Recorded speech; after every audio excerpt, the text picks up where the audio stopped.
이스라엘 족속들아 깨달으라. 왕족들아 귀를 기울이라. 너희에게 심판이 있나니 너희가 미스바에 대하여 올무가 되며 다볼 위에 친 그물이 됨이라. 배역자가 사륙죄에 깊이 빠졌음에 내가 그들을 다 벌하노라. 에브라임은 내가 알고 이스라엘은 내게 숨기지 못하나니 에브라임아 이제 내가 음행하였고 이스라엘이 더러워졌느니라. 그들의 행위가 그들로 자기 하나님에게 돌아가지 못하게 하나니 이는 음란한 마음이 그 속에 있어 여호와를 알지 못하는 까닭이라. 이스라엘의 교만이 그 얼굴에 드러났나니 그 죄악으로 말미암아 이스라엘과 에브라임이 넘어지고 유다도 그들과 함께 넘어지리라. 그들이 양떼와 소떼를 끌고 여호와를 찾으러 갈지라도 만나지 못할 것은 이미 그들에게서 떠나셨습니다. 그들이 여호와께 정조를 지지 아니하고 새날을 안았으니 그러므로 새 달이 그들과 그 기억을 함께 삼키리로다. 아멘. 자, 하나님께서 심판을 선고하시는데 대상이 누구냐면 1절에 제사장, 이스라엘 족속, 왕족 이렇게 되어 있습니다. 그러면 그냥 묶어서 이스라엘 사람들 이러면 될 텐데 굳이 나눠놓으신 이유는 각자가 자기의 자리에서 일반적인 사람으로서 지은 죄가 있고 사람으로 살면서 자기가 살아야 할 영역과 지위가 있는데 거기에서 또 지은 죄가 있지 않겠어요? 음행의 죄를 지은 사람이면서 동시에 제사장으로서 음행을 지으면 훨씬 더 큰 죄가 되겠죠. 그리고 이스라엘 집이라고 우리 보면 이스라엘 족속 이렇게 됐는데 전체로 보면 이스라엘 사람이 다 포함되지만 특별히 여기에 제사장, 왕족들 이렇게 돼 있으니까 특별히 이스라엘의 지도자 자리에 있는 사람들에게 대한 하나님의 심판 선고의 의미가 큽니다. 우리가 앞에서도 그랬지 않습니까? 제사장들이 이 많은 사람들을 지식이 없이 그렇게 망하게 한다는 것을 우리가 들었습니다. 자, 민족적인 범죄입니다. 이스라엘이 전체가 지금 범죄하고 있는데 이 일에 가담하였고 이 범죄를 이끈 자들입니다. 이름하여 주동자들입니다. 그 사람들이 제사장이고 왕족들입니다. 보니 그렇지 않습니까? 북이스라엘 왕들이 다 나쁜 짓 했죠. 그리고 제사장들이 아주 못된 짓을 많이 했죠. 이제 뒤에 오면 또 나오는데 특별히 북이스라엘 제사장은 정통 레위인들이 아니었고 돈 주고 매관매직 하듯이 성직을 팔고 사고 해가지고 그 자리에 앉은 사람들이 많았습니다. 그렇기 때문에 여기서 말한 제사장들은 레위인이라 하면 그래서 잘못이고 아니라 하면 당연히 죄를 주동하여 지을 수밖에 없는 그런 영적인 상태를 가진 사람들을 알 수 있습니다. 자, 여러 사람들이 함께 이제 죄값을 치르게 됩니다. 그러나 여러분 아셔야 됩니다. n분의 1 아닙니다. 각자가 전체 책임을 지는 겁니다. 먼저 이 사람들이 무슨 죄를 지었는가 했더니 미스바에서 올무가 되고 다볼산 위에서 쳐놓은 그물이 되었다 합니다. 올무하고 그물은 누군가를 걸려 넘어지게 하는 거죠. 목을 매는 거고 다리를 이렇게 걸려 넘어지게 하는 겁니다. 미스바가 뭐고 다볼이 뭘까요? 미스바는 저기 길르앗, 요단강 동편에 옛날에 야곱하고 그 라반하고 둘이 약속한 데, 거기가 미스바입니다. 그리고 이 다볼은 어디냐면 사울이 말이죠. 사무엘을 만나가지고 돌아가는 길에 너가 가다 보면 다볼 산에서 베델로 가는 선지자들을 만날 거라 그랬어요. 다볼은 이 북이스라엘의 가나안 쪽에 있는 북이스라엘 지역에 베냐민 어느 지역쯤에 있는 그런 산으로 보입니다. 하여튼 우리가 말하기를 영적으로 의미 있는 지역들을 찾아가는 자들이 거치는 곳들입니다. 예루살렘으로 가려고 하면 거기를 지나가기도 있고 베델로 가려고 하면 역시 거치는 곳들입니다. 자, 열지파가 북쪽으로 이렇게 갈렸을 때 말이죠. 우리나라도 그랬죠. 383 쫙 그어놨을 때 집에 가고 싶어가지고 몰래 넘어다니는 사람도 있지 않았습니까? 6.25 전에. 아니 한 동네 사람들이 개울 하나 놓고 선이 쫙 그어졌단 말이에요. 그러면은 그때 당시만 하더라도 뭐 군사적인 경계가 그렇게 심하진 않았으니까 말로는 나눠줬다 하는데 옆 동네 위아래 동네니까 서로 오고 가면서 왕래를 했단 말이죠. 자, 그랬을 때 북이스라엘에 속한 사람들이 처음부터 우상 숭배를 아주 좋아했을까요? 그러진 않았겠죠. 북이스라엘도 선지자가 얼마나 많아요. 이 호세만 하도 북쪽 사람인데, 엘리야, 엘리사도 북쪽 사람들인데. 자, 그러면 북쪽에서 여호와를 섬기려고 하는 사람들이 절기되면 예루살렘 가고 싶어 하겠죠. 바로 그 말입니다. 하나님 앞에 절기 지키러 가려고 하는 사람, 예루살렘에 제물 드려 가고 싶은 사람, 제사장들에게 말씀 부르러 가고 싶은 사람들이 있었단 말이에요. 근데 이 사람들을 먼저 배도한 사람들, 먼저 간음한 자들이 잡아야겠죠. 여로보암이 먼저 하나님을 떠나놓으니까 혹시 예루살렘에 갈까 하여 베델과 단타 금송아지 세운 것처럼 말이죠. 그런 것처럼 제사장이란 이 가짜 제사장들하고 나라를 하나님 앞에서 범죄하게 만든 왕들이 미스바나 다볼 같은 사람들이 지나가는 곳곳에다가 덫을 놓았다는 얘기입니다. 하나님을 버리지 아니하고 아직은 여호와를 섬기고자 하는 사람들 앞에 미끼를 놓아 또는 미혹하고 압박하고 덫을 놓고 핍박하고 이런 식으로 해서 우리와 같이 여호와를 버리자, 이 산에서 우상 숭배하자, 바알 숭배하자, 이왕 이렇게 된 거 우리끼리 잘해보자, 이런 식으로 해서 아직 여호와 하나님에 대한 경외하는 마음을 갖고 있는 사람들의 마음을 빼앗았다는 얘기입니다. 주저하는 사람들이 있었다는 얘기죠. 여러분, 칼로 무자들이 사람 마음 이렇게 쉽게 바뀌는 게 아니단 말이죠. 물이 막 흐르고 있는 여기를 한 방에 딱 막아서 오른쪽 왼쪽 나누기는 쉽지 않다고요.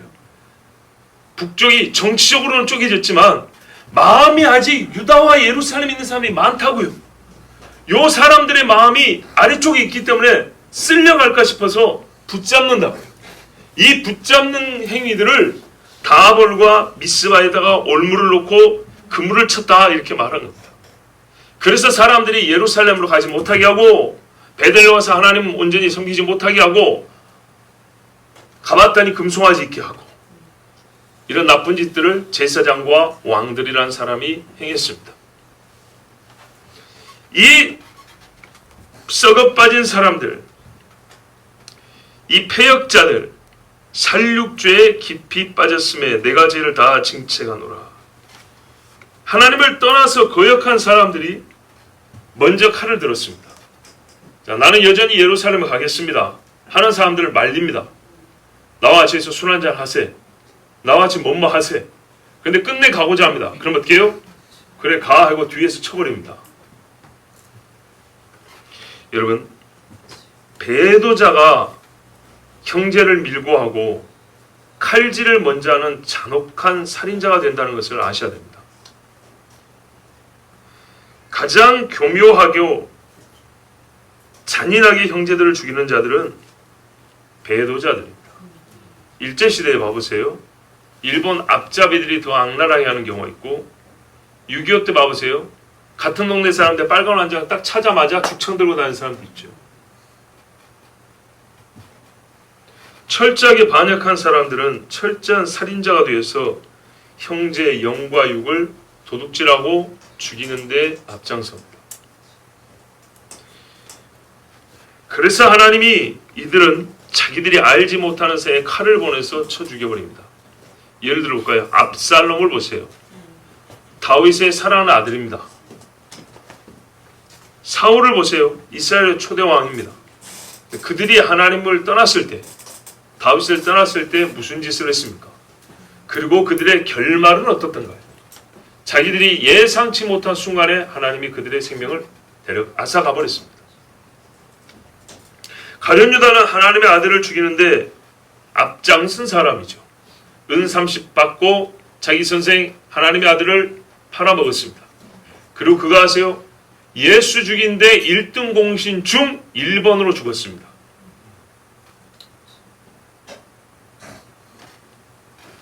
하나님의 한 번의 징계에도 견뎌내지 못하고 첫 번 징계에 죽어버렸습니다.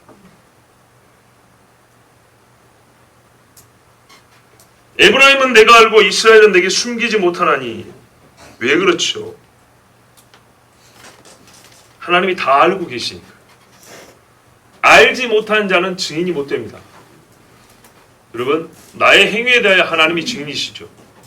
나의 구속자만 하늘에 계신 것이 아니라 나의 증인이 하늘에 계십니다. 우리가 예수 그리스도의 하신 일을 증언하는 증인도 되지만 예수께서 우리가 하는 일을 증언합니다. 사실대로 하면 상호 증인입니다. 근데 우리가 예수를 증언하는 증인됨보다 하나님이 우리를 증언하는 증인됨이 훨씬 더 뭐랄까요? 확실합니다. 나는 하나님을 잘 모르지만 하나님은 우리를 정확히 알고 계십니다. 이렇게 하나님이 판단하고 너희는 죽을 거다 이랬어요. 근데 왜 그러냐? 내가 너희 죄의 증인이다 하는 말씀입니다. 3절 말씀. 내가 다 알고 있다. 하나님이 우리의 증인이 되실 수 있는 것은 모든 것을 다 알고 계시는 분이기 때문입니다. 세상의 증인은 부분적으로 합니다. 일부분을 알고 그것도 100% 확신하지 못하는 경우가 많습니다. 숨기려고 그런 게 아니라 진짜로 100% 확신이 안 되는 경우가 있어요. 그런데 하나님은 우리에 대하여 모르는 것이 없고 100% 다 확실합니다. 그러니 하나님보다 사람의 죄에 대하여 더 분명한 증인은 없습니다. 그러면 하나님의 심판서 앞에 서면은 사람이 변명할 것이 있을까요? 하나님은 무엇을 알고 계시냐? 이스라엘의 행음, 더러워짐 다 알고 계십니다. 음행한 몇 번의 행위만 알고 있다는 게 아닙니다. 몇 날, 몇 월, 며칠에 어디서 누구와 무슨 짓을 했다. 이것까지만 알고 있는 게 아니라 그 행위를 일으킨 마음의 동인들, 음란한 성향들, 그 못된 기질들, 잘하면 남을 속일 수 있을 것이라고 생각하는 그 교만한 마음들, 두 번, 세 번은 괜찮겠지 하는 자기 만족이나 자기 안심, 음란한 영의 권살에 굴복하여 거기서 벗어나고자 하는 마음이 없음. 이 음란한 기운이 좋은 거예요. 귀신이여 내게 오라. 조금만 더 음풍아 불어다오. 조금만 더 나에게 음욕이 좀 솟아오르게 해다오. 라는 뭔가 이 악한 기운이 몰려오는 걸 알면서도 그거를 그대로 수용하는 이 아주 썩어 빠진 영적 상태까지 하나님이 다 알고 계세요. 반대로 말하면 하나님께로 돌아갈 의향이 전혀 없습니다. 하나님이 죄를 제거해 주시기를 원하지 아니하고 하나님의 훈계와 책망을 거부하고 듣고 싶지 아니하고 속에서 올라오는 독을 스스로 다시 마시면서도 알면서도 성령의 바람이 불어오는 것은 거부하겠습니다. 여기까지 하나님이 다 알고 계세요. 그 행위뿐만 아니라 행위가 어디서부터 나왔는지, 얼마나 그것을 더하고 싶어 하는지, 지속하고 싶은지, 어느 정도로 원하는지까지 다 알고 계세요. 사람의 심장과 폐부를 감찰하시느니라.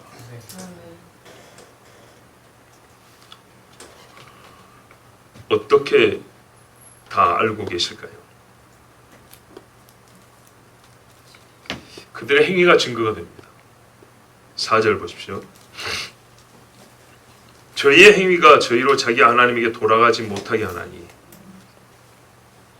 하나님이 이렇게 내가 다 안다 하면 하나님 어떻게 다 하세요 했더니 네 행위가 지금 거기 그대로 있지 않냐. 행위가 바뀌지 않는 거예요. 여러분 성경은요 마음을 바꾸라 그래요? 행위를 바꾸라 그래요? 예? 둘 다지요. 맞아요. 그럼 무엇을 먼저 바꾸라 그래요? 예? 어쩔 때는 마음을 먼저 바꾸라 그러고요. 어쩔 때는 행위를 먼저 바꾸라 그래요. 율법을 보세요. 율법에 궁극적으로는 마음이 하나님과 하나 되기를 완전히 하나님 앞에 사랑하여 그쵸? 연합되어 있기를 바라는 궁극적 목적이 기술되어 있지만 율법의 대부분의 규례는 말 그대로 규례, 법도와 명령입니다. 행위를 명하고 있습니다. 왜 그러셨을까요? 사람들이 이렇게 생각해요. 그때는 아직 어린 시절이라 행위를 먼저 가르쳐야 된다고. 저 역시도 그런 말 했어요. 일부는 맞아요. 일부는 맞는데 이게 그런 의미에서만 맞는 게 아니고요. 나이가 들어도 마찬가지예요. 사람은 행동에 의하여 생각이 바뀌는 경우가 있고 마음이 바뀌어서 행위가 바뀌는 경우가 있습니다. 결국에는 이 두 개가 하나로 됩니다. 하나로. 마음과 행위가 둘 다 악해서 이러고 있다가 둘 중에 하나가 먼저 올라갑니다. 그래서 한쪽을 끌어올립니다. 또 둘 중에 하나가 올라가서 한쪽을 당깁니다.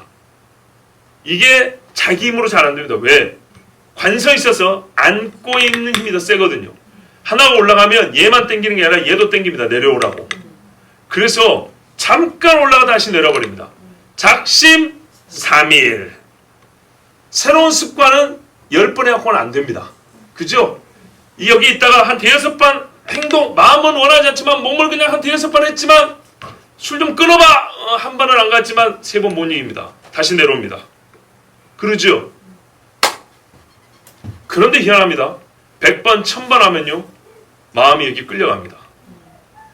그리고 큰 충격을 받아서 마음이 확 뒤집어지면 단번에 행위도 달라집니다. 이름하여 세상의 학문용어로 쓰면 심리주의와 행동주의라고 합니다. 심리주의, 행동주의. 사람이 마음이 바뀌어서 행동이 바뀌고요. 행동이 바뀌어서 마음이 바뀌는 것. 사실상 우리 인간의 삶은 정확한 비중을 말은 없지만 반반입니다. 그런데 어떤 행동은 매우 쉬운 원인을 갖고 있고 목적과 이유가 있습니다. 좀 심오한 것들은 이 마음을 먼저 깨닫게 해주는 데 시간이 많이 걸립니다. 행동 자체가 깨닫게 하는 수단이기도 합니다. 무슨 말인지 아시겠어요? 이론적으로 설명해 준다 깨닫는 게 아니라 행동이 바뀌어야 설명이 되는 일들이 있어요. 그래서 하나님께서는 행동을 먼저 바꾸라는 말씀이 율법에 훨씬 많습니다. 의외로 우리는 몸으로 해보면서 깨닫는 바가 굉장히 많습니다. 엄마 내 하는 말이 뭐예요? 니도 딸내미 낳아봐! 엄마 마음을 아는가 모르는가? 맞죠? 얼마나 쉽습니까? 나 봐야 하는 거야. 네가 얼마나 불효자식인가? 자식 새끼 키워봐! 네가 네 엄마 아빠 마음을 알 거야. 그거 이론으로 20년 가르쳐도 모르는데 나와서 1년 지나면 엄마 미안해 이러고 온단 말이죠. 맞죠? 그래요. 하나님 하신 말씀이에요. 성경은 두 가지가 다 온전하게 하나님께로 오라 그러는데 우리에게 고상한 척 하지 마라. 인간은요 얼마나 떨어진 존재인지 행동을 하나님께서 속마음은 아주 이건 시간이 오히려 많이 걸린 거고 오히려 빠르고 수월한 방법이 행동을 끌고 가는 거예요. 팔다리 잡고 질질 끌고 가는 거예요. 이게 더 빨라요. 그래서 행동을 바꾸라는데 행동이 바뀌지 않으면 속이 안 바뀌고 돌아오지 않는다는 것을 하나님이 증거로 삼을 수 있는 겁니다. 악한 행실을 계속하면서 마음으로는 죽게 돌아가고 싶다는 생각을 하는 것은 어렵습니다. 그리고 돌아간다고 하더라도 다시 옛길로 돌아갈 수가 있습니다. 좀 말을 좀 복잡하겠네요. 괜히 무슨 설명하느라고 심리주의, 행동주의 설명하느라고. 자, 말씀 그대로 볼게요. 너희가 이 수악한 범죄를 저지르고 많은 사람들을 악으로 끌고 왔는데 내가 너희들의 행위에 대한 증인이다. 그래서 내가 너희를 충분히 판단할 수 있고 벌을 줄 수 있다. 그랬더니 무슨 그런 객관적인 증거가 있습니까? 했어요. 그래서 하나님 하신 말씀이 너희의 행동이 나타내고 있지 않냐. 너희의 행동이 여전히 범죄 가운데 있다는 것은 다른 사람에 대하여도 어떤 마음과 어떤 행실을 하고 있는지 나에 대하여 어떤 마음을 갖고 있는지 내가 다 볼 수 있는 것이다. 그리고 너희 행위가 하나도 바뀌지 않냐 했다면 나에게 돌아올 마음도 없고 나에게 향하는 사람들은 너희가 미워하여 그들에게 올무화되고 덫이 된다는 것 그거 어떻게 부인할 수 있겠냐. 사람의 행동이라는 것은 그 사람의 속을 나타내 주는 것이다. 그렇게 말씀하고 있습니다. 자, 그러면 어떤 행위를 하고 있죠? 음행하고 있습니다. 지금도. 그죠? 지금도 여전히 음행하고 있습니다. 음행의 행위가 계속된다는 것은 여러분 이제 우리가 좀 영적으로 얘기해 볼까요? 음행의 영에 의해서 지금 지배당하고 있다는 얘기입니다. 현재적 지배입니다.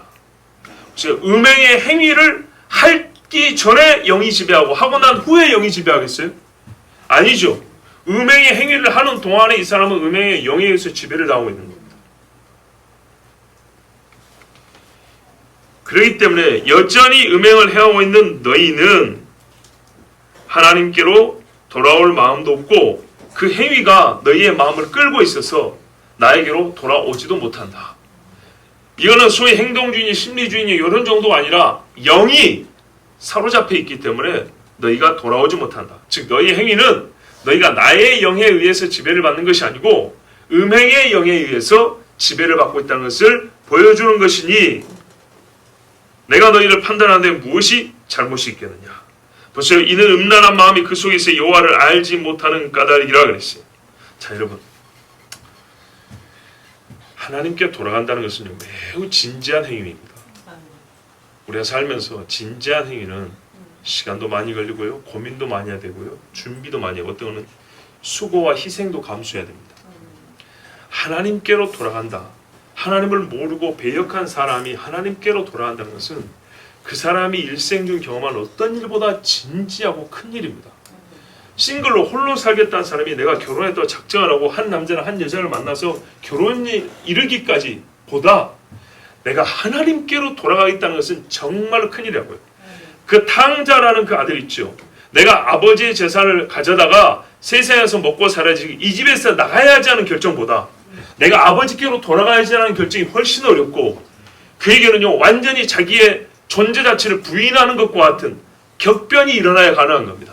그런데 하나님께 돌아간다는 것이 이렇게 진지하고 중하고 무거운 일이고 큰 일인데도 불구하고 쉽게 내가 주께로 왔사오니 이렇게 우리 너무 가볍게 말을 해요.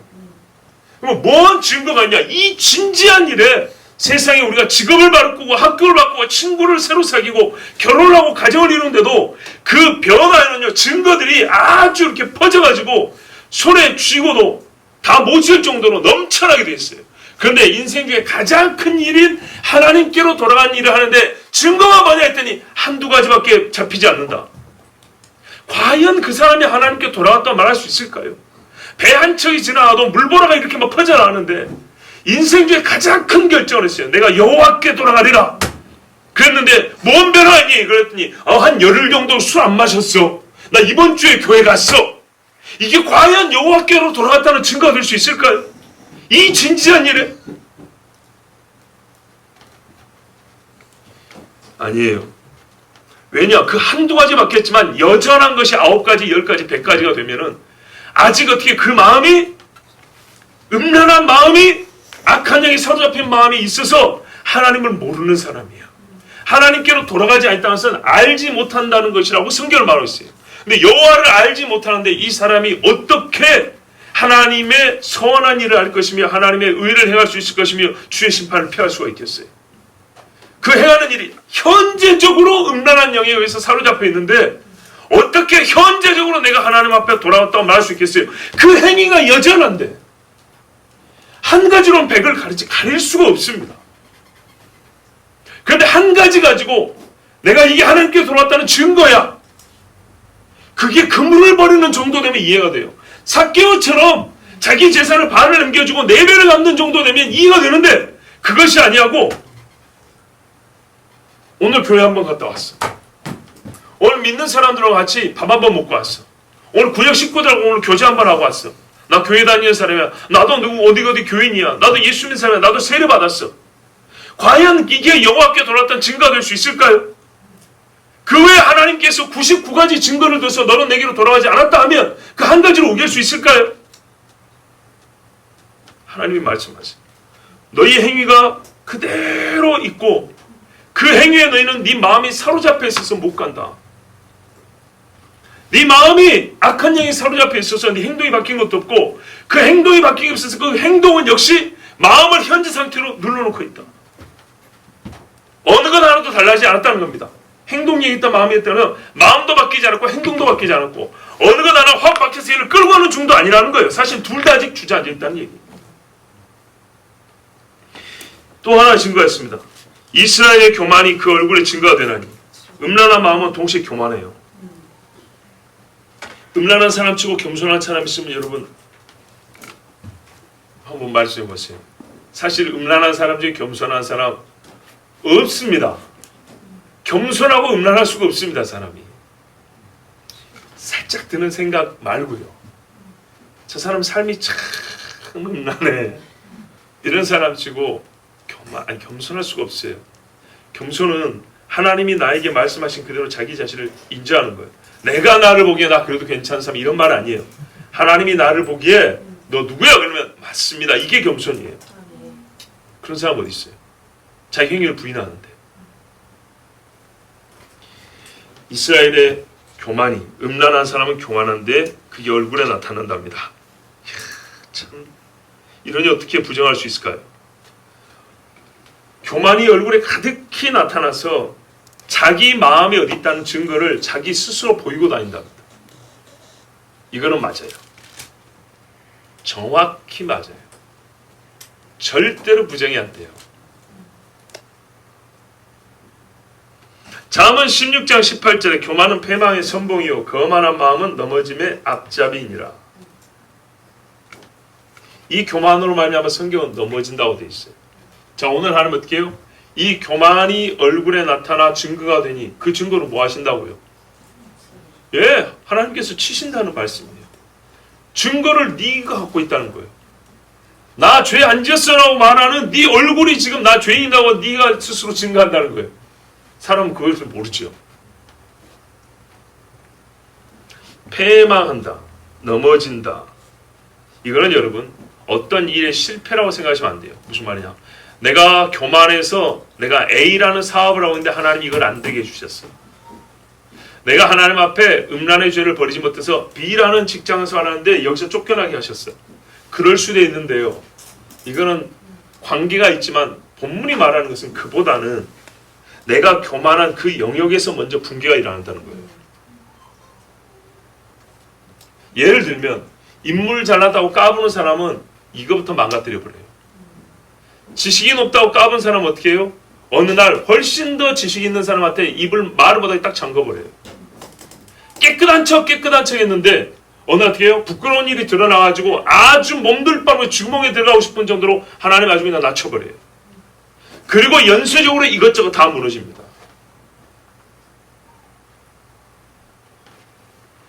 넘어진다. 이렇게 주지 않는다는 얘기예요. 넘어질 때 안 잡아줍니다. 그냥 그대로 자빠지게 내버립니다. 자빠진 다음에 안 일으켜줍니다. 자, 자빠지고 안 일으켜주면 어떻게 되죠? 그 상태로 그대로 있는 겁니다. 안타깝게도 이 일은 얼마나 무서운 일입니까? 이스라엘과 에브라임이 그들의 죄악 가운데 패망할 것이요. 교만이 얼굴에 나타나 그 교만대로 패망할 것이요. 그런데 유다도 또한 그들과 더불어 패망하리라. 옆에서 이렇게 무너지는 것을 봤으면 깨닫고 그 사람을 정죄하는 게 아니라 아, 나도 역시 그럴 수 있겠구나. 실로암 망대가 무너져 8명 죽었는데 너희 중에는 그와 같은 일이 없을 줄 아느냐. 이 말씀을 듣고 아, 조심해야겠구나. 이랬는데 어떻게 해요? 유다가 이스라엘의 죄를 보고 자기의 죄의 경계를 삼지 아니하고 에브라임의 패망을 보고 아이고 저것들은 재수 없어서 죽었는데 하고 비웃고 우리의 일은 괜찮을까요? 왜? 우리는 예루살렘이 있으니까. 그러다 어떻게 됐습니까? 바벨론의 죽임을 당하고 예루살렘 다 무너지고 불타버렸죠. 그날이 멀지 않았습니다. 유다야 너와도 계산할 날이 있다. 항상 드리는 말씀이지만 안타까운 건 뭐냐면 깨닫는 그날이 죽는 날일 경우입니다. 사람이 아 그것이었구나 근데 깨닫는 그때가 숨이 끊어지는 순간입니다. 이런 경우가 있을까 없을까요? 얼마나 많은지요. 저희가 양떼와 소떼를 끌고 여호와를 찾으러 갈지라도 만나지 못할 것은 이미 저희에서 떠나셨습니다. 보세요. 자, 요 정도 들으니까 어떤 사람들은 약간의 이제 무서움이 있는 거예요. 걱정도 되고. 그럼 우리 어떻게 해요? 보험 들어야죠. 그래서 배운 건 있기 때문에 양떼, 소떼 끌고 하나님 마음 달래보러 갑니다. 쓸데없는 짓이라고 합니다. 왜냐? 죄악 중에서 여호와를 찾았기 때문입니다. 죄악 가운데 있으면서 죄를 버리는 중이 아니라 죄에 빠져있는 중에 여호와를 찾았기 때문입니다. 죄를 버리지 않고 살고자 여호와를 찾았습니다. 살고자 여호와를 찾는다는 것을 우리가 욕하지 않아요. 그런데 앞에 여기는 뭐가 붙냐면 죄를 버리지 않고 살고자 여호와를 찾는 겁니다. 하나님이 구원해 주시는, 아니 용서해 주시는 그 죄사함을 천천의 순양으로 살 수 있을까요? 만만의 솥대의 기름으로 하나님의 손을 끄집어 당겨서 나를 구하게 할 수 있을까요? 천만에죠. 그런데 지금 그 짓을 하려고 하는 거예요. 마음은 하나도 바뀌지 아니하고 하나님의 율법을 듣고 싶은 마음은 없는데요, 솥대 끌고 양떼 끌고 가는 거예요. 예수님 당시도 이러지 않았습니까? 그랬는데 하나님께서 그거 안 받는다 이면서도 더 무서운 사실을 말해줍니다. 너희가 찾아하는 거기 나 없다. 이미 떠나버렸다. 예루살렘이라도 계시면, 베델에라도 계시면, 혹시 가가지고 마음은 좀 교만한 마음이었지만 가서 하나님 앞에 제물 드리는 중에 또 제사장이 하는 말을 듣고 보니까 거기서라도 회개가 일어나면 좋잖아요. 그럴 수도 있는 거 아닙니까? 정말로. 그런데요, 하나님께서 하신 말씀이 나 모르는 일이다, 나 거기 없다, 이렇게 되버린 거예요. 이거는 진짜 허망한 일이죠. 허무한 일이 되었죠. 때가 늦은 겁니다. 우리가 유다 역사를 보면 히스기야와 요시야가 다윗